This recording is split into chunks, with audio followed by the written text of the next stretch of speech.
நம்ம ஊர்ல எவ்வளவோ பொண்ணுங்க இருக்காங்க. நான் ஏன் சார் அந்த ஜெஸ்ஸியை லவ் பண்ணேன்? எல்லாரை விட அழகும் அவதான், பெரிய பிரச்சனையும் அவதான் சார். ஒரே கேள்விதான், ஒர்த்தா இல்லையா? சார் உயிரை கொடுக்கலாம் சார். ஆனா நான் யாருக்காக இருந்திருக்கணும்?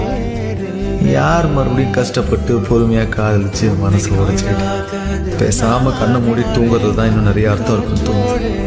ஆனா ஒரு நாள் திரும்பி வரும், அதே கங்கை கரையில உடுக்க வசிக்க, அதே காசி தெருக்குல ரெக்க கட்டி பறக்க, மறுபடியும் ஒரு ஜோயம் காதலிக்க. என்ன மாதிரி காதலை சொல்ல முடியாம போனவங்க எத்தனையோ பேர் இருக்காங்க. காதலையும் சொல்ல முடியாது, ஏன் காரணத்தையும் சொல்ல முடியாது.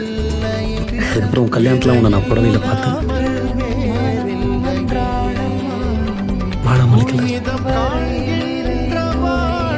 எனக்கு உன் கூட இருக்கணும், எனக்கு உன் கூட பேசணும், அவ்வளவுதான். 3 வருஷத்துக்கு அப்புறம் தான் அவனை பார்த்தேன். அந்த ஸ்கூல் பையன் முகம்.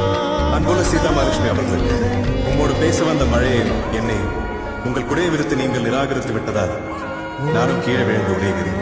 அந்த மழையை போல